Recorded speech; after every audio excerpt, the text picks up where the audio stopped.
So for this one, the first thing you would do is change the bottom so that the inside is something that you could do the derivative of. We have a quotient rule, and with each thing, the thing that's on the top and the thing that's on the bottom, we'll have a chain rule with both of those. So how does the quotient rule work? You keep the bottom the same. Multiply by the derivative of the top. The derivative of cos is negative sine. Keep the inside the same. Multiply by the derivative of the inside. Minus, keep the top the same. Multiply by the derivative of the bottom. The derivative of sine is cos. Ooh, I'm running out of room. And then you have a chain rule there as well. So the inside function is x to the negative a half. So you bring the negative a half out in front and subtract 1 from the exponent, divided by the bottom squared. You can either put the whole bottom in brackets and square it, but with sine and cos, if you're squaring something, you can put that squared between the sine and what's inside of it.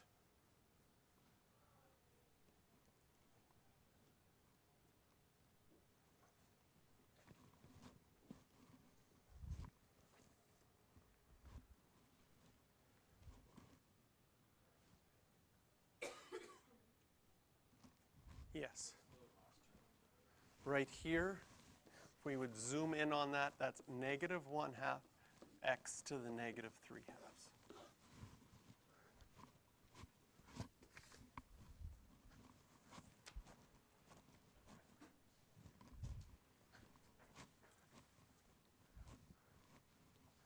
So yesterday when we looked at the GeoGebra program and drew the tangent of the tangent graph, we saw a bunch of u's and we said, oh, it looks like it could be something like secant squared.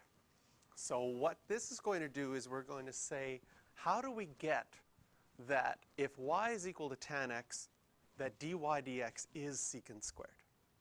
Well, one of the identities that you know is sine is equal to what over what?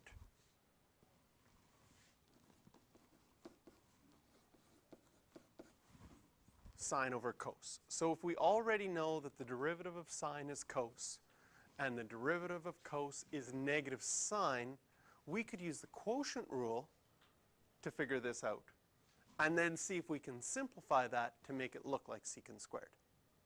So how do we do the quotient rule? Well, we keep the bottom the same, derivative of the top, the derivative of sine is cos, minus, keep the top the same, the derivative of the bottom is negative sine over the bottom squared. Can you see that on our top function? We're going to get cos squared plus sine squared. It's another identity that you had from previous years. Cos squared plus sine squared is 1. So we get 1 over cos squared, which is equal to secant squared.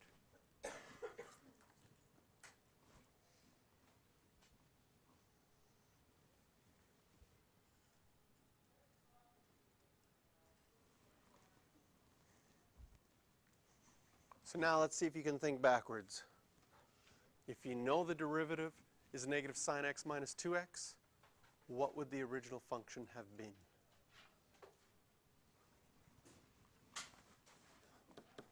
In order to get a negative sine x, positive or negative cos x? Positive cos x. And to get minus 2x, you'd have to have minus x squared.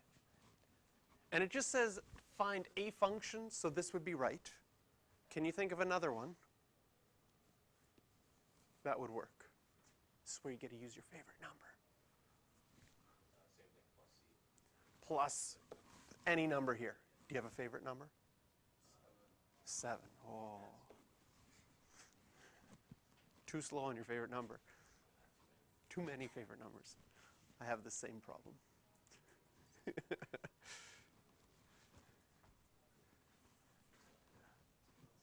Another one working backwards.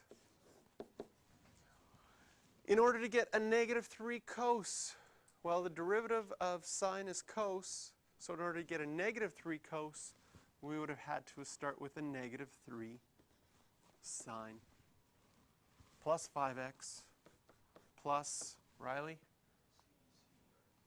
What? Your favorite number? 17. See, too slow again. Of course, you could have any number here, right? And what Riley keeps on trying to say is plus c to say any number, but yeah.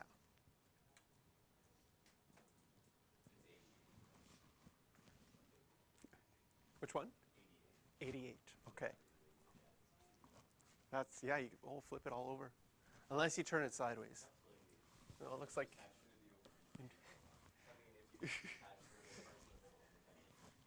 Oh, so you draw your 8s like this. Oh, there we go. And that still looks like 88, even though you've drawn it. It'd be interesting if someone was taught to write 88 weird like that, sideways. Okay. All right. So we have this. We deduced this. This is another one of our derivative rules. So now that we have y equals tan x, we can now do all of our product, quotient, chain rule things and have tan x involved. So there's 3 there for you. I'm going to give you time to do each of the 3, and I'll put up the answers in a bit. So I put up the answer for the first one there if you want to do a check. How did you do on this one? So first I changed that tan x to tan to the minus 1. And then both of those are chain rules. So the chain rule in the first one, the 2x is inside. So we keep the inside the same. Derivative of tan is secant squared, then multiply by 2. In the second one, the tan is what's inside the function. The outside function is the minus 1. So you bring the minus 1 in front, subtract 1 from the exponent, and then multiply by the derivative of the inside, which is secant squared.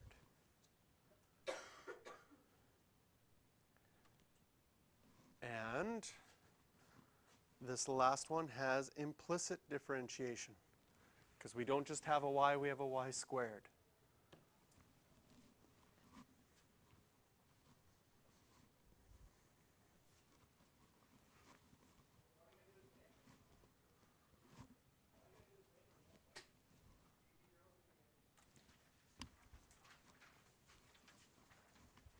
Couple more here.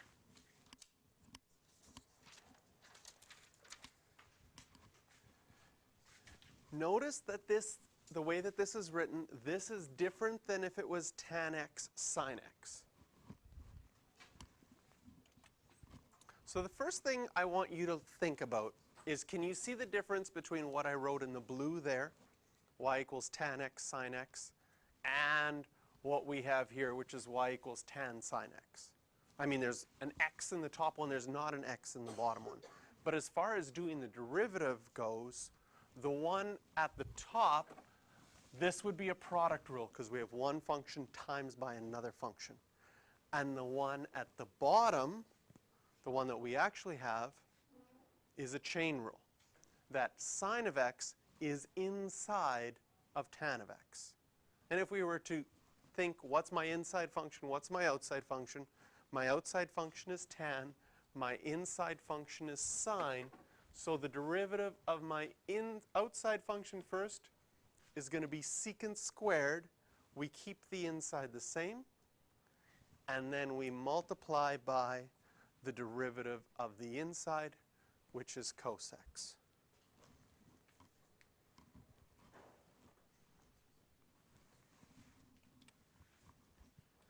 Now, I don't think it's ever come up in our notes yet for a double chain rule. Have we had a double chain rule in our notes yet? So this is going to be our first one, which has a double chain rule. First of all, just to help us see that double chain rule, I'm going to rewrite this as, well, I'm going to rewrite that 5. Instead of having it inside there, I'm going to write it like this. I moved it to the top of my fraction, which makes it negative. That power of 5, I put it outside of those brackets so that you can really see functions inside of other functions. Can you see that the sine 6x is inside that power of negative 5? Can you see that the 6x is inside the sine?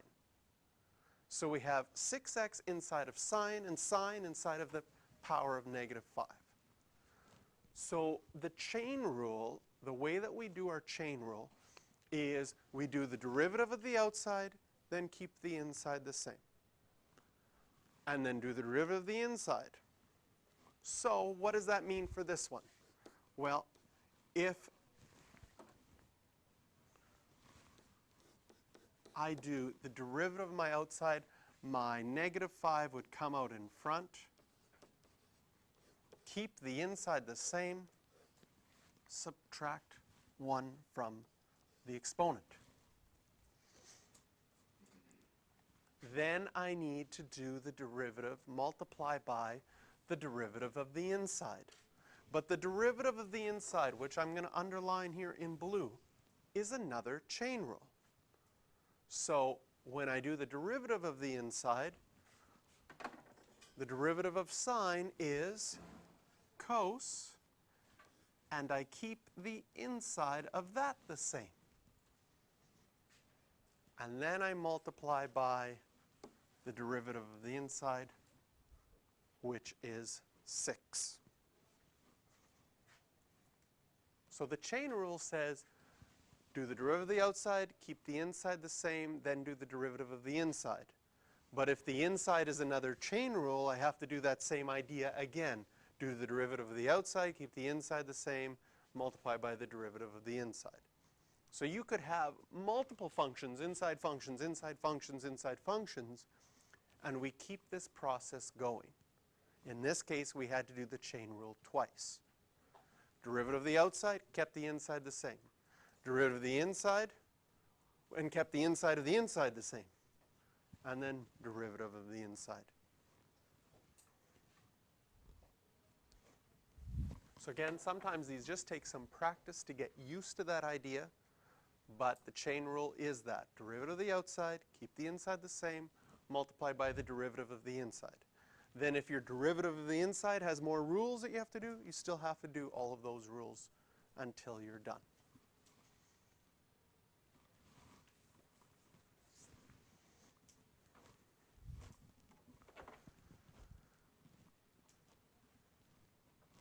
Again here, this is going to be a chain rule. What's our outside function? The tan or the power of 3? The power of 3. So this is going to equal 3. Keep the inside the same, take 1 away from the exponent. Again, if you feel you are more comfortable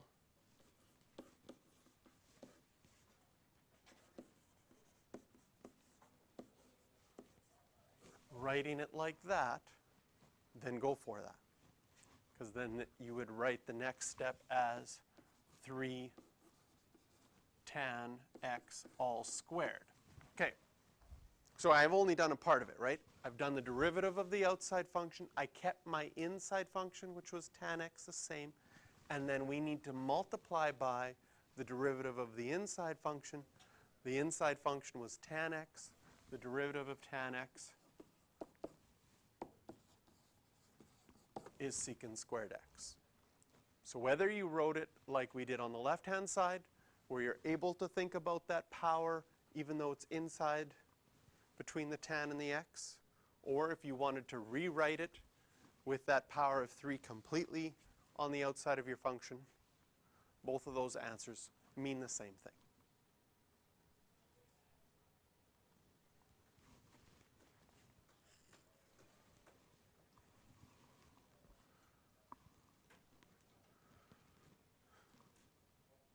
just to get an idea graphically of what this question is asking. Here's the graph of sine. At the origin, you could draw a tangent line. What is the equation of that tangent line? Well, if we find the derivative gives us the equation to find all slopes of all tangent lines. So the derivative of sine is cos of x. And if we want to find out in particular what's the slope of this red line, we're trying to figure out what the slope of the tangent is at x equals 0. The derivative will be cos of 0, which is equal to, from your unit circle, 1. So we now know the slope of that red line is equal to 1. If we wanted to write the equation of this line, if we think about y equals mx plus b, we know the slope is 1. What's the y-intercept? 0. Or you could just say that the equation of this line is y equals x.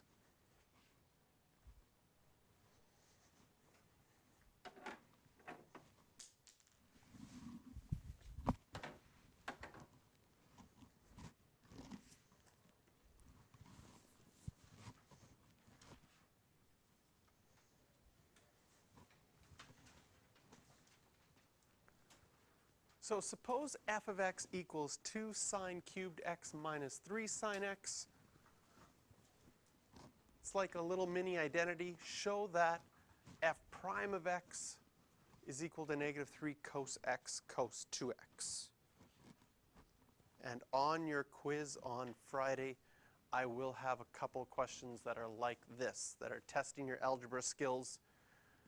Find the derivative, but then can you manipulate it to make it look like something, like the back of the answer book.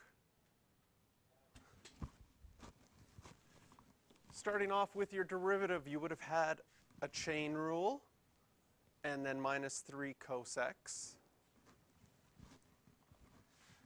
Then part of these show that questions is to look and say, what do I want in the end? So I notice that I want a minus 3 cos x times by something. I have more than one term here, but I could factor out that minus 3 cos x, because you could make that a common thing in both of those, and then see what I get in my brackets. And when I do factor that out, I'm left with a negative 2 sine squared x plus 1, which is the same as 1 minus 2 sine squared x. That's one of your identities. That's equal to cos 2x. And now we've figured that out. So sometimes there's a hint in the answer that gives it away what could be something you could do. I want a minus 3 cos x, so I factored that out to see what I would have in the end. Now normally if you were looking at this and saying, what could I factor out, what's in common, you'd probably say there's a cos x in common and a 3 in common. You probably wouldn't think of factoring out the negative 3, because we just don't normally factor out negatives. But that's where looking at what we're trying to show helps you figure out what you should do. So that's why I factored out a negative 3 cos x rather than just a 3 cos x.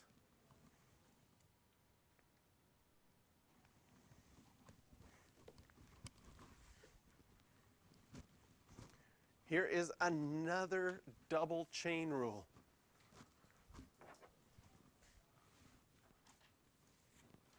We should do a triple chain rule after this. So I'm going to rewrite this like this so that you can see that our most inside function is the 2x. And then the tan is inside of the power of 4. So our outside function is that power of 4. So when we're doing our derivative with the chain rule, the derivative of the outside function, bring the 4 out in front, subtract 1 from the exponent, keep the inside the same. then multiply by the derivative of the inside function. The inside function is another chain rule. How do we do the derivative of tan 2x? Well, if the outside function would be tan, so the derivative of tan is secant squared. Keep the inside the same. Then multiply by the derivative of the inside function, which is 2.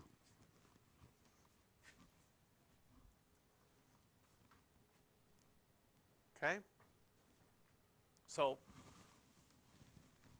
what would it look like if we had a chain rule 3 times? So let's make one up. Let's do sine to the power 5 of tan cubed of 7x.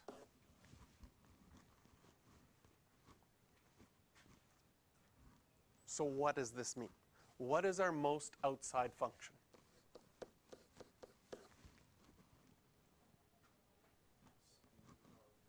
The power of 5, right? So we would bring that 5 out in front. That's an ugly looking 5. We'd subtract 1 from the exponent and keep the inside the same. What was the inside? The inside was sine of tan cubed of 7x. Now we need to multiply by the derivative of the inside function. What's the inside function is another chain rule. But what is the of this underlined in green? What do we need to do the derivative of? The cubed, the tan, the 7, or the sine? The sine. So the derivative of sine is cos. Keep the inside the same. So we'll still have I have like multiplied by. What's the inside that we haven't done the derivative of yet? I'll underline it in purple. We haven't done the derivative of this inside yet. So what is the derivative of that? Well, it's another chain rule. What's the most outside function of what's underlined in purple? The 3. So we bring the 3 out in front, subtract 1 from the exponent, and we would have tan of 7x. That's our new inside function that we haven't done the derivative of. It's another chain rule. What's the most outside function of what's been underlined in yellow? Tan. What's the derivative of tan? Secant squared. Keep the inside function the same. We're running out of colors. I'll underline it in pink dotted line. We still haven't done the derivative of that inside function. What's the derivative of 7x? 7. So all the way through, you've just repeated this process. Derivative of the outside function, keep the inside function the same, and then do the derivative of the inside function. But when we get to the inside function, we have another chain rule. So we do derivative of the outside function, keep the inside function the same, which is another chain rule. Derivative of the outside function, keep the inside function the same. Another chain rule, do the derivative of the outside function, keep the inside function the same. Another chain rule, derivative of the inside function, and then we're finally done. Whew. Do you like to see one with 15 chain rules? No, I'm just kidding. That one had how many chain rules? 1, 2, 3, 4, 5. 5 things. Okay. So we've done sine, we've done cos, we've done tan.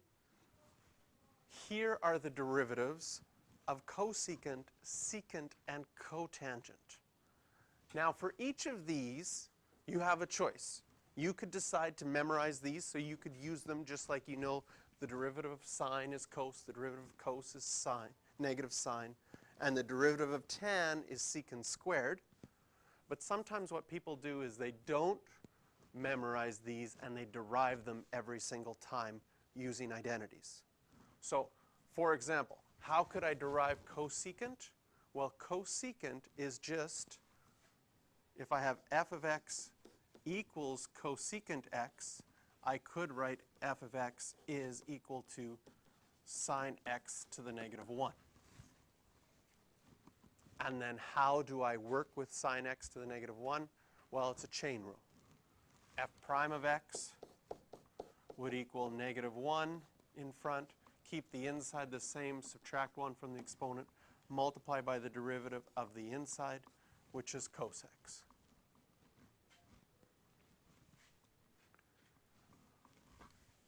This would equal negative cos x over sine squared x. And you could leave it like that because that's the derivative of cosecant x. But if you wanted to rearrange things here, can you see that you could write this as negative cos x over sine x times by another 1 over sine x, which would give you negative cotangent x times cosecant x, which is what the formula has told us. But personally, these are formulas that I find are easy to forget. So if you ever do forget them, you can just refigure them out. It's not like I'm going to say on an exam, what's the derivative of cosecant? And if you don't write it in this form, I'm going to mark it wrong. That's not true. You could write your answer as this, and it would be right. Or as this form, or any of those forms, it would be right. So it's a matter of your decision. Do I want to have these three memorized so that I could use them each time? Or do I want to switch them to sine and cos and work with it that way? Both would be fine. Anyways, here's one. Since you have the formulas right above, why don't you just do it with the formulas?